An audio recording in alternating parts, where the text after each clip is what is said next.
Oi, gente! Boa noite, como é que vocês estão? Tudo bem? Oitavo episódio de Jumpcast, temos aqui uma mesa fantástica, viu?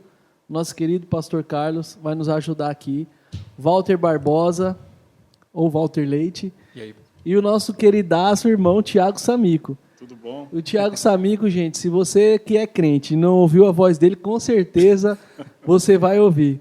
Ele é o nosso Herbert Richards Gospel. E nós vamos mandar ver aqui na nossa conversa que será super agradável, viu? Eu queria que Legal. você, irmão, se apresentasse, falasse um pouquinho da sua vida, carreira, propósito e vamos tocar o barco juntos, beleza? Tá bom. Bem, primeiro de tudo, obrigado pelo convite. Uma mesa seleta dessa. Amém, Né? amém. Meu nome é Tiago Samico, eu tenho 40 anos, sou casado, né? Tenho uma filhinha de 9 anos, a Sofia. Que legal. E nasci em Recife. Eu não sou daqui de São Paulo, mas já vivo aqui há mais de 10 anos, 15 anos para falar a verdade. E tenho, ultimamente, nos últimos anos, trabalho como vendedor, né, secularmente, mas já estou assim em contato com a vida cristã desde que nasci, na verdade. Passei um tempo fora da igreja, mas voltei a tempo. Amém. Né, e já no Verbo da Vida, pelo menos em contato com o Verbo da Vida desde 1996. A minha mãe entrou no Instituto Bíblico Verbo da Vida. Uau. Antes do Remo Que existir, legal. eu já tive contato com a Palavra da Fé lá em Recife. E aí vim para aqui, para São Paulo, não pensei duas vezes. Aqui Legal, estamos. fantástico. Então vamos lá, vou lançar a primeira pergunta para você, irmão, com base no que a gente percebe e absorve de você nesses dias, que é o Projeto Sozo, né? Que Sim. você tem, né? Que você faz um trabalho de dublagem de ministros e compartilha isso nos canais de redes sociais, principalmente no YouTube, e que é um trabalho que tem alcançado a vida de muita gente, né? Essa semana eu até mandei um videozinho para você, tá lá no TikTok, o Pois é, nem Samicão sabia. aparecendo no TikTok. É. Então, a gente fica feliz, cara, que percebe que esse seu trabalho, esse objetivo que você tem de expandir, né, de propagar a mensagem do Evangelho, ela está se espalhando aí. Na verdade, a Sozo, ela nasceu, eu costumo dizer que ela nasceu no Rema. Uau, A gente fez Rema na mesma época, né? é Inclusive. verdade. Quando eu estava tendo aula de Realidades da Nova Criação, com o pastor Janduí. Quando eu tive contato a primeira vez com a palavra Sozo, foi na aula, e eu me lembro, esses dias eu achei meu caderno daquela época, e estava lá escrito, aí estava lá Sozo, aí estava lá cura, preservação, perfeição, todos os significados da palavra, né? Sozo, que é a salvação, na Bíblia, salvação, a palavra Sozo é traduzida primariamente como salvação, e aí estava lá e tem circulado assim, aí tem do lado, façam uma banda com esse nome. Porque eu sou músico e naquela época, na minha cabeça, o projeto era uma banda. Sim. Porque era só o que eu pensava. Eu queria fazer música, eu queria trabalhar com isso. E, na verdade, assim, o tempo passou, isso foi 2008, né? 2008, 2009, e aí o tempo foi passando e a coisa foi mudando de figura. Eu fui começando a entender que não era um tempo muito propício, espiritualmente falando, para a música. Eu ainda precisava caminhar muito e realizar muitas coisas em Deus para que a música acontecesse de alguma forma. Mas não foi um processo imediato nem simples, né? Na verdade, foi um processo bem trabalhoso e até sofrido, porque quando você, e a gente tem aprendido isso, quando você decide abrir mão da autossatisfação, e a minha autossatisfação naquele momento era a música, né? É uma coisa, é um Isaac, é uma coisa que você dá, mas você dá de uma forma sofrida, é um sacrifício mesmo. E aí a Sozo, ela começou especificamente, não como Sozo, mas como um projeto de tradução e dublagem em 2013. Eu tive contato com um material do John Bevere chamado Movido pela Eternidade. Muito bom. A minha esposa, é maravilhoso, né? A minha esposa começou a ler o livro e ela começou a ficar impactada com aquilo, e você tem que ler, você tem que ler. E aí eu achei na internet a série de vídeos do John Bevere ministrando esse ensino. Aí eu assisti. Quando eu assisti, eu disse, meu Deus. Legal. Eu me lembro, cara, de assistir isso e parar o carro, encostar o carro e chorar. Porque eu não conseguia dirigir, não conseguia fazer mais nada naquele momento. Aquilo foi tão transformador para mim, aquela consciência da eternidade, e aquilo, me chocou e me impactou. E aí eu pensei, poxa, temos livro disso, mas hoje em dia livro não é uma coisa que é consumida com tanta avidez. Sim, Por que não ter uma mídia mais acessível? Legal. E aí eu comecei a ter essa noção, eu já sabia mexer com programa de áudio, de edição, por causa da música, eu produzia minhas próprias músicas. Eu disse, eu já sei a base, eu sei fazer isso aqui. E aí fui começando a treinar. E eu me lembro que quando eu comecei a traduzir, quem for buscar os primeiros vídeos vai perceber que, como eu sou recifense, eu sou nordestino, o sotaque é forte, né? E aí eu lembro que um dublador, um cara que trabalha nessa área profissional, ele disse para mim assim, olha, o material é bom, mas dá uma segurada no sotaque porque está muito forte. A gente fica prestando mais atenção no sotaque do que no conteúdo. Eu digo, opa, isso é bom. Legal. E aí o tempo foi passando e aí eu tive contato, que foi o segundo grande impacto da Soso, com o pastor Cris Oyakhilome Lomer. Eu recebi dele, através de um outro homem de Deus que me apresentou, o pastor Cris, que foi o apóstolo Sérgio Pessoa, que hoje está em Jundiaí. Ele me apresentou o pastor Cris e quando eu assisti aquilo, eu disse, meu Deus, que bomba é essa que deram na minha mão? E aí eu logo entrei em contato e eles me mandaram um caixote cheio de DVD. Tem um comentário nisso. Sim. Como é que funciona a recepção quando você entra em contato com outro ministério, no caso do pastor Cris, e fala, olha, eu sou o Thiago Samico, estou aqui no Brasil, tenho um programa no YouTube e eu quero traduzir, fazer uma ponte, né, aérea entre vocês e nós. Como é que é essa receptividade? Não tem receptividade, irmão. Direitos autorais e tudo mais. Direitos autorais é outro assunto, mas a receptividade em si praticamente não existe. Eu recebo pouquíssimas respostas. Eu contacto todos. Ou seja, todos os ministros que eu já traduzi ou que desejo traduzir, eu já mandei e-mail. Para alguns, eu já mandei mais de um e-mail. Mas eu não tenho resposta. Porque, muitas vezes, não existe uma visão lá fora desse, vamos chamar assim, desse nicho.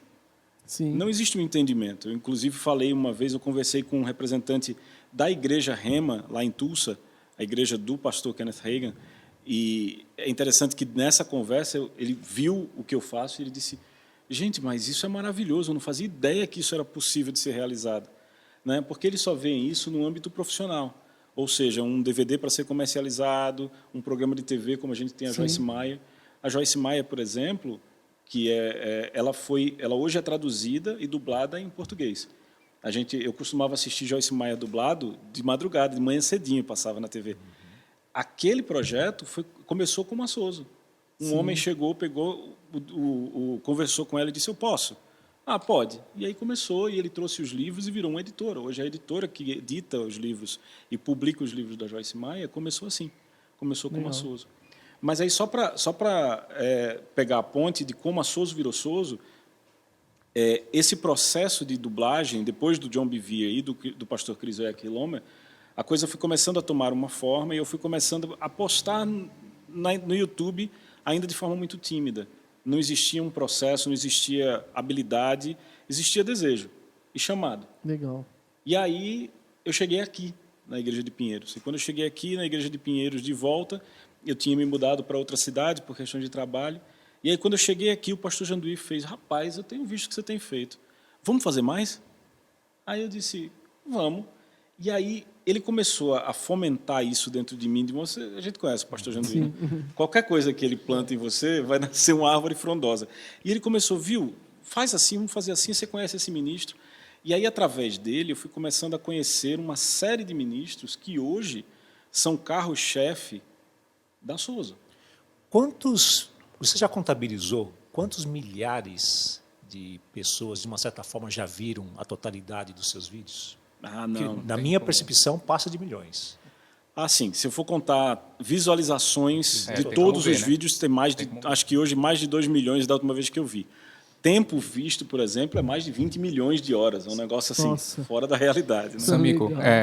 e a gente vê o resultado final, a gente hoje entende que você tem esse chamado e tudo, e vê o trabalho sensacional que você faz, né? Mas e por trás das câmeras? E em casa, como é que funciona isso com criança, com esposa? Cara, Como é que é os bastidores? Hoje a gente já se adaptou, a casa toda se adaptou. Mas você pensa, quando a Soso começou mesmo, e aí aqui, como eu falei, aqui em Pinheiros, quando eu comecei, a gente congregava aqui em Pinheiros e morava em Jundiaí. Então, além de todo esse deslocamento, eu morava numa casa de 2 quartos. Então, o estúdio da Soso era no quarto da criança. A criança só podia dormir quando eu terminasse a dublagem. Meu Deus. Entendeu? E outra coisa, quer brincar, Coitada brinca da lá Sossô. fora em silêncio. Meu Deus, Sossô como era sofreu, São né? os isso. pequenos começos. É né? verdade. A Sofia até hoje, você vê, a Sofia, filha, o papai vai gravar. Ela já sabe que ela não pode fazer barulho, não, sabe? Então, assim, existe todo um processo. A Soso não é Tiago Samico. A Soso é a família Samico inteira, é a casa toda. Você não tem uma luz do lado de fora da porta. Gravando. Você... Não, mas elas sabem que quando a porta está fechada, eu estou gravando. Eu só fecho a porta quando eu estou gravando. Então, assim, é uma coisa muito, muito orgânica lá em casa, entendeu? Tipo, elas sabem porque os vídeos da Soso, eles são produzidos semanalmente. Eu não tenho, como a gente chama no jargão, eu não tenho uma gaveta. Eu não tenho vários vídeos guardados. É semanal. Então, toda semana eu tenho que arranjar um tempo livre, porque eu tenho trabalho secular para fazer, eu tenho que arranjar o tempo livre para gravar. Então, tem uma hora que eu digo, meninas, eu vou precisar gravar agora. E aí elas vão fazer outras atividades silenciosas e a coisa flui. Tem até um episódio interessante de eu apresentar algumas matérias, né, algumas dublagens do Samico, né, para pessoas conhecidas. E a pessoa não se ateve muito aos detalhes, ela ficou só ouvindo. Ela falou, poxa, mas parece que todos os ministros têm a mesma voz. Eu falei, ó, dublagem, você não percebeu? Isso, você sabe que isso é um desafio, porque a Soso hoje não tem voz feminina.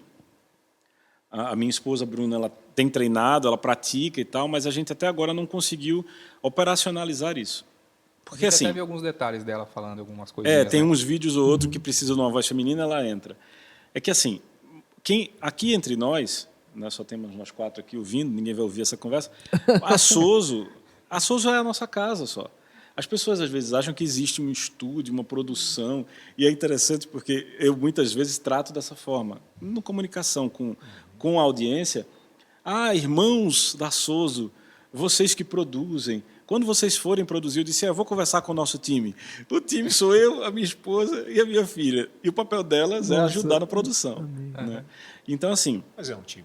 É claro, é um time, sem elas não dá. Com a equipe. Né? Se elas não ajudarem, não colaborarem, não sai. Né? Então, assim...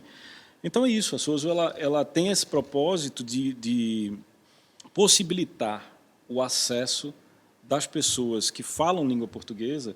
E eu digo isso de uma forma bem destacada, porque não é só no Brasil.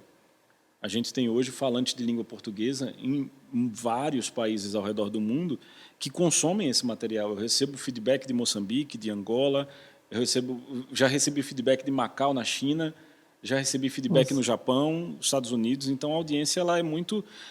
Um caso que eu queria até contar, porque para mim foi emblemático. Legal. Uma irmã, Guiné-Bissau. Uma irmã, eu não sei nem se Guiné-Bissau fala português, talvez o pastor Carlos saiba melhor. Enfim, eu sei que essa irmã, mandou um vídeo para mim, porque ela se mudou, ela era de Angola, da igreja do pastor Cris Oyaki Hiloma, ela se mudou para Guiné-Bissau por uma direção do Espírito para abrir uma igreja lá. Só que não tem pastor, não sei hoje, mas na época não tinha pastor. As ministrações eram os vídeos. Ela comprou um telão, uma TV grande, reunia as pessoas e todo domingo ela passava um vídeo diferente. Meu Legal. Deus. Meu E ela Deus. abriu uma igreja desse Que jeito. fantástico isso, cara. Tá levando a luz mesmo, né? Levando a luz, que Amém. mas assim, é o tipo de coisa que transcende a minha pessoa. Você entende isso? As pessoas chegam e às vezes chegam para mim, você não tem noção da dimensão do trabalho que você realiza. Não tenho mesmo. Amém. Porque eu acho que Isso é um pensamento interessante, cara. eu acho que esse é o tipo de coisa, Israel, que o cristão ele precisa discernir. Amém. A partir do momento que você se desprende do trabalho, do alcance do trabalho, e se foca no chamado, na graça e no trabalho, essas 3 coisas, esse tripé, ele projeta o resultado de uma forma muito mais ampla, porque aí você se desprende também daquela pressão do resultado. Né? Eu hoje vivo, vamos dizer assim, com uma pressão, naturalmente falando, do resultado da Soso. Né? Eu sei a responsabilidade que eu acabo carregando, mas, ao mesmo tempo, o mesmo Deus que me chamou, ele me capacita e ele vai concluir a obra. Então, é o tipo de coisa que eu não ando em ansiedade por causa da Soso hoje. né? A forma dos vídeos, a escolha dos vídeos, quantidade de pedidos que eu recebo de ministros que eu nunca ouvi na minha vida. Traduz tal ministro, você vai amar. E aí eu vou para aquele ministro e quando eu estou pronto, o Espírito Santo chega para mim e faz Rick Renner. Eu disse, tá bom. Amém. Então eu vou ver qual é o do Rick Renner, qual que o senhor quer. E ele diz, eu quero esse.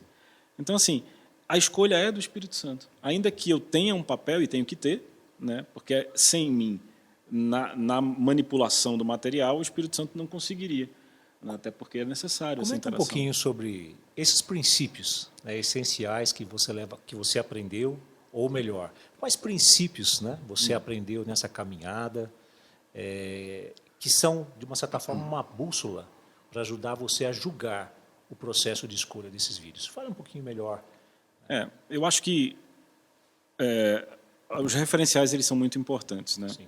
Então, assim, primeiro, eu sou um ministro da palavra da fé.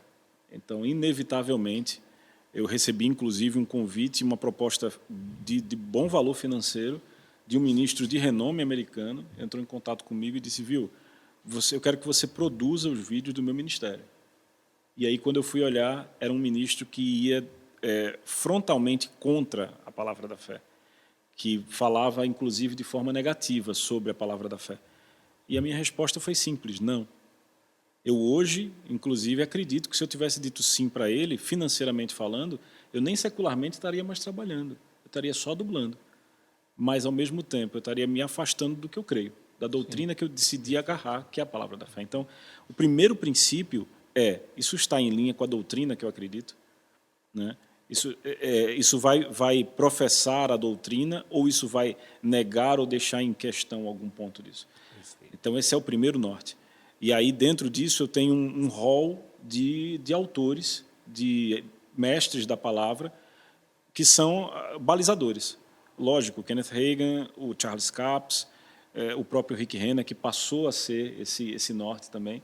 Então, esse tipo de autores, esses autores, eles criam um lastro e, a partir daí, eu me sinto à vontade para navegar. Às vezes, eu estou tocando em terrenos nunca antes navegados, entendeu? Tem horas que eu entro com alguns ministros e traduzo algumas coisas por direção. Espírito Santo, tem certeza que você vai para aí, mas eu nunca ouvi isso. Ele vai, pode ir, confia. Um caso desse foi o Dan Moller, o Dan Moller, ele foi o pastor através do qual o Todd White se converteu. Uau. Foi ele que pregou para o Todd White, que evangelizou o Todd White. E hoje o Todd White é essa potência que é no mundo. Um testemunho extraordinário. Uma vez um irmão em Cristo chegou para mim e disse, viu, quanto você cobraria para traduzir um vídeo do Dan Moller? Aí eu, Dan Moller, não conheço. Eu coloquei o preço bem básico, sem desconto. O irmão fez, tá bom, está na sua conta. Fica à vontade. Eu tive que traduzir. E aquilo, para mim, eu tinha sondado aquilo por dentro e o Espírito Santo deu sinal verde. Eu disse, eita. Porque normalmente existe uma conversa. Deixa eu ouvir, deixa eu assistir. Mas simplesmente o irmão depositou um dinheiro referente àquela tradução e disse, vai. E aí o Espírito Santo ele disse, vai. E o Dan Moller hoje é um dos autores, um dos ministros que mais impacta a minha vida. Uau. É um dos caras que mais norteia a minha forma de pregar, a minha forma de viver. Que legal. E que me confronta nas minhas atitudes cotidianas. É um cara que me ensinou sobre evangelismo como eu nunca tinha aprendido. Que legal. E é um cara que não está alinhado, digamos assim, não é um cara que hasteia a bandeira da palavra da fé. Sim. Mas, ao mesmo tempo, ele complementa, né, o que a gente crê. Irmão, Tiagão, você tem um papel para o corpo de Cristo, ao meu ver, muito inspirador.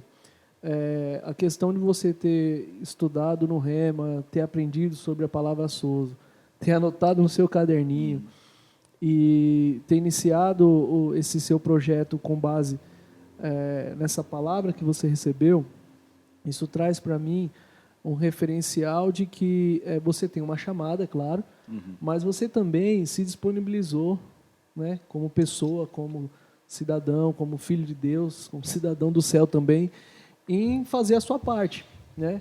Eu acho isso interessante porque eu tenho observado nos dias de hoje, até no nosso time, eu sempre converso sobre isso com eles, que cada um tem que assumir a sua responsabilidade, a gente não pode terceirizar a nossa chamada e a nossa responsabilidade, a gente tem que fazer aquilo que Deus nos deu como propósito, né? Sim. E eu percebo a dimensão que o seu ministério tem alcançado. Você falando um pouquinho sobre que você não tem ansiedade e a mensagem está sendo propagada, isso é fantástico, é um pensamento muito bacana para a gente poder ter como referência também, né? Mas fala para a gente, cara, como que foi esse processo de entender a chamada, de você receber a sua responsabilidade? Você tem a sua carreira profissional também, né? Como você falou para a gente, é um vendedor, mas tem a sua chamada, o seu ministério, a sua vocação, e assumiu essa responsabilidade. E por mais que você não olhava no início os recursos necessários, você falou, não, eu tenho algo dentro de mim, eu tenho algo que eu posso compartilhar com as pessoas, e começou a propagar isso. Na verdade, assim, o primeiro ponto foi orar, cara. A partir do momento que eu entendi que eu tinha uma chamada e um propósito, que eu precisava descobrir o que era aquilo, a primeira coisa que eu fiz e fui procurar, tudo bem, beleza, vamos de forma prática. Eu tenho um chamado. Deus me criou, me trouxe à Terra por um propósito.